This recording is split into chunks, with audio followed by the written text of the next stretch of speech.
नमस्कार, मैं हूं आपके साथ पूर्णिमा मिश्रा। हमारे खास प्रोग्राम क्या कहते हैं नरेंद्र मोदी में आज आपको सुनवाएंगे पीएम मोदी का वो ऐतिहासिक भाषण जो उन्होंने 18 मार्च 2012 को महाराष्ट्र के पुणे में दिया। अपने भाषण में मोदी जी ने कहा कि भविष्य में डेवलपमेंट 3 मेजर पिलर पर होगा, जिसमें एक है आईटी सेक्टर, दूसरा बायोटेक्नोलॉजी और तीसरा एनवायरमेंट टेक्नोलॉजी। इन तीनों पिलर पर नई दुनिया बसने वाली है और इसीलिए हमें हमारे सारे ह्यूमन रिसोर्स डेवलपमेंट को इन 3 मूलभूत साइंस के आधार पर डेवलप करना होगा। ये बात सही है आपकी कि जिन्होंने पहले गुजरात देखा है और आज के गुजरात में ग्रीनरी के संबंध में बहुत ही बदलाव आपको नजर आएगा। इवन कच्छ जो एक रेगिस्तान माना जाता था और हमारी तो गुजरात की स्थिति ऐसी है कि यहाँ रेगिस्तान है, उधर पाकिस्तान है।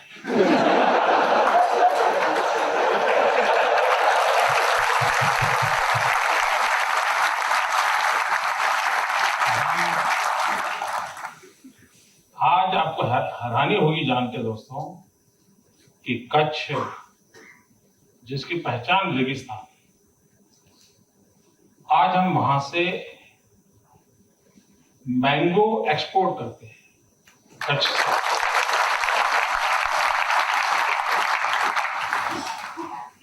और हॉर्टिकल्चर में आज कच्छ लीड कर रहा है, जो कोई सोच नहीं सकता। एक बहुत बड़ा बदलाव आया है। एग्रीकल्चर सेक्टर में हमने बहुत यूनिक काम किए हैं। जैसे हमारे यहाँ ये मुंबई से सटा हुआ इलाका है जो वलसाड़ जिला जिसको कहें, डांग जिला, किसी जमाने में गोवा काजू की खेती के लिए मशहूर था। आज हम उतने ही काजू यहाँ ट्राइबल बेल्ट में हमारे ट्राइबल फार्मर पैदा करते हैं। अगर आज यूरोप के किसी देश में आप सब्जी खाते हैं और उसमें भी अगर भिंडी की सब्जी खाते हैं, यूरोप का कहीं पर भी, आप विश्वास कीजिए वो गुजरात से गई है।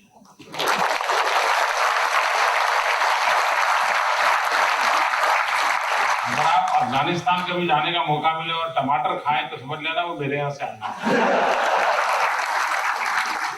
और सिंगापुर में अगर चाय पीते हैं तो मान लेना कि दूध मेरे गुजरात से आया है। तो एग्रीकल्चर सेक्टर में जो कोई सोच नहीं सकता, इतना सारा काम वहां हुआ है। शहरों में ग्रीनरी, उस पर भी काफी बल दे रहे हैं। गुजरात में 1600 किलोमीटर समुद्री किनारा है और इस भूमि को बहुत संकट माना गया कि हवा का कोई उपयोग नहीं, पानी का कोई उपयोग नहीं, जमीन का कोई उपयोग नहीं, और ज्यादातर हमारा सौराष्ट्र खाली हो जाता था। और उसी मुसीबतों में से तंती परिवार पैदा हुआ है, क्योंकि उनको था कि वहां कुछ होने वाला नहीं है, इसलिए वो छोड़ दिया, भाग गए वहां से। और ऐसे नहीं, कई परिवार भाग गए, खाली हो गए। आज स्थिति बदल चुकी है। आज हमारा वो समुद्री किनारा गुजरात की समृद्धि का प्रवेश द्वार बना है। आपके भी जितने इंस्टॉलेशन है वो उसी समुद्री किनारे पर है। यानी जो कभी बोझ लगता था वो आज अवसर बन गया है। पोर्ट सेक्टर, हम हिंदुस्तान के प्राइवेट कार्गो का 80% कार्गो हैंडल करते हैं गुजरात के समुद्री तट। अब धीरे धीरे हम टूरिज्म पर बढ़ावा दे रहे हैं। Gujaratis are best tourist. आप कहीं पर भी जाइए, आपको केम छो बोलने वाला मिलेगा।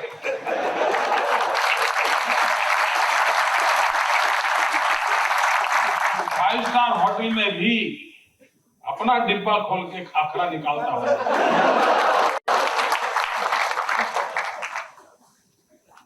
लेकिन Gujarat was never a tourist destination. गिर के लायन, गांधी, सोमनाथ, द्वारका, कच्छ का रण, समुद्र किनारा सब होने के बाद भी उस दिशा में कभी प्रयास नहीं हुआ। पिछले कुछ समय से हम कोशिश कर रहे हैं और श्री अमिताभ बच्चन जी आपके घर आकर के बार बार कहते हैं कुछ तो दिन पधारो गुजरात। और उसका नतीजा ये हुआ है कि हमारा टूरिज्म सेक्टर इन दोनों 40% ग्रोथ है। बिगिनिंग है इसलिए होना, लेकिन आगे चल के बहुत ग्रो करेगा ऐसा मेरा विश्वास है। गिर लायन की तरफ एक बहुत बड़ा आकर्षण हुआ है।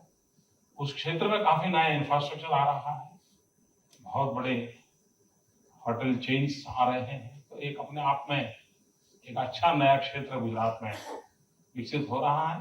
और ये समुद्री किनारा हमें उसी प्रकार से हमें गोघा दहेज फेरी सर्विस शुरू कर रहे हैं, और आगे चल के समुद्री किनारे से हम ट्रांसपोर्टेशन को बढ़ावा देना चाहते हैं, ताकि वो भी एक प्रकार से कार्बन न्यूट्रल मूवमेंट को बल देने वाली बात है जो हम करना चाहते हैं।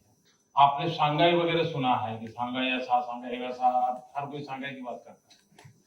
डबल देन द शांघाई, उस साइज का हमारा धौलेरा स्पेशल इन्वेस्टमेंट रीजन बन रहा है, हमारा गिफ्ट सिटी नया जो बन रहा है, और new Gujarat with in Gujarat, एक पूरा हम नया कंसेप्ट लेकर के काम कर रहे हैं।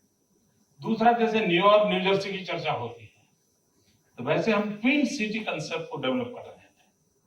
जैसे सुरेंद्रनगर वढवान है, अहमदाबाद गांधीनगर है, सूरत नवसारी है, बड़ौदा हालोल है, भुज माधापर है, यानी एक ट्विन सिटी कंसेप्ट को लेकर के चलते तो दो शहरों के बीच का जो नया एक शहर बनेगा, तो काफी यानी बहुत ही एग्रेसिवली हम उस दिशा में काम कर रहे हैं।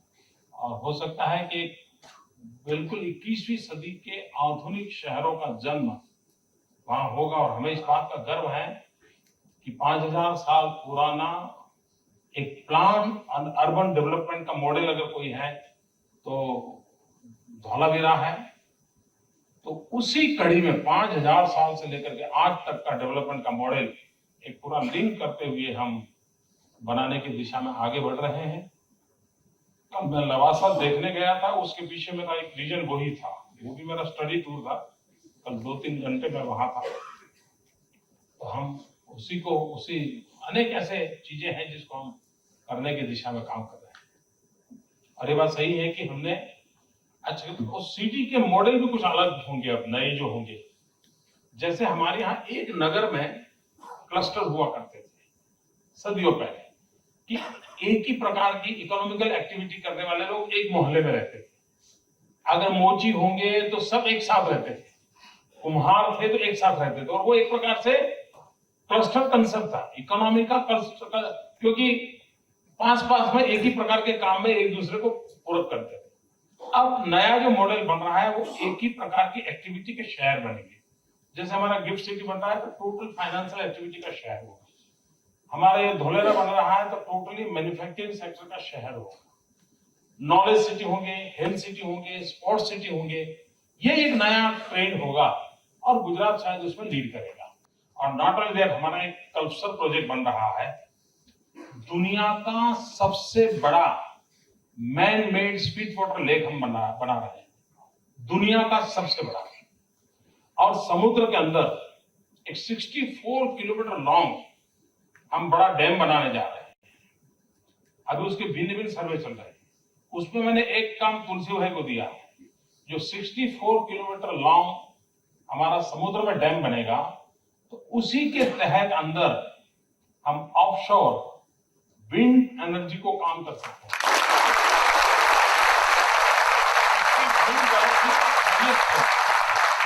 समुद्र के अंदर हाईएस्ट लेवल होगा आपके प्लांट की साइज के हिसाब से। एक बहुत बड़ा काम हम उस दिशा में भी कर रहे हैं। अभी फ्रांस ने कुछ नई टेक्नोलॉजी टाइडल एनर्जी के लिए शुरू किया है रिसर्च। मैंने उसके प्रेजेंटेशन देखे हैं। मैंने उनके आग्रह किया है तो एक पायलट प्रोजेक्ट मेरे यहाँ करे। लेकिन अब मुझे सोचना यह है कि हिंदुस्तान के भविष्य के लिए सामुद्रिक व्यापार में गुजरात लीड करेगा, क्योंकि हमारा पूरा हिंटरलैंड, पूरा नॉर्दर्न बेल्ट जो है, उसका नजदीक का अगर कोई पोर्ट सेक्टर है तो गुजरात है। और सबसे बड़ा एक्टिविटी चलने वाली है, तो मेरा सामुद्रिक ट्रैफिक बहुत होगा।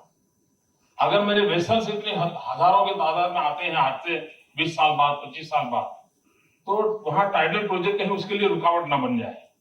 तो मेरी पहली प्रायोरिटी है पूरे भारत के व्यापार के उपयोगी सी रूट का बिजनेस को डेवलप करना, और उसमें अगर जगह बचेगी then we will give a chance to the tidal energy.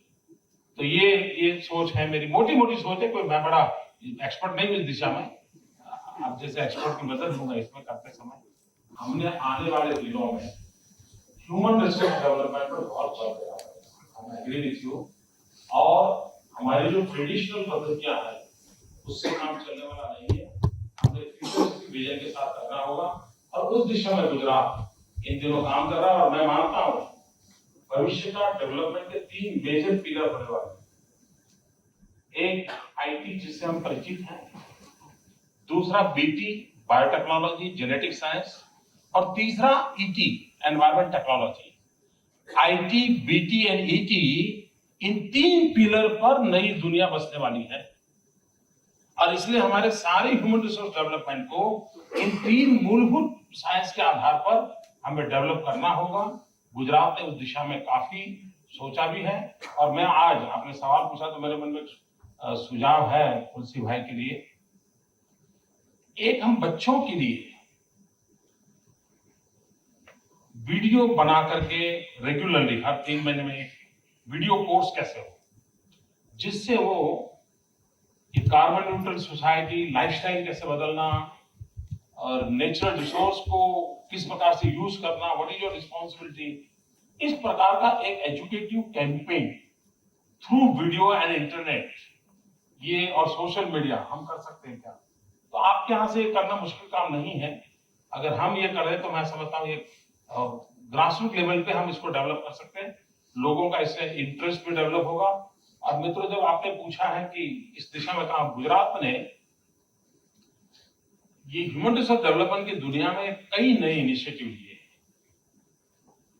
अब जैसे मैं जब आया था इस नौकरी पर, तब मेरे यहाँ 11 यूनिवर्सिटी थी,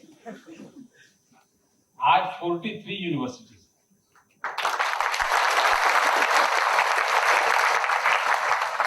और हम पब्लिक प्राइवेट पार्टनरशिप के मॉडल पे काम कर रहे हैं। मैं मानता हूं ये सरकार ने ही सब करना चाहिए, सोच ही गलत है, ये सारी मुसीबतों का कारण वही है। तो हमारी कोशिश ये है कि भाई जन सामान्य की शक्ति को जोड़ना, और गुजरात ने ऐसी यूनिवर्सिटीज बनाई है। हमारे देश में मीडिया को तो समय नहीं है क्योंकि उनको बहुत काम रहता है, तो ऐसी चीजें आप तक नहीं आती होगी,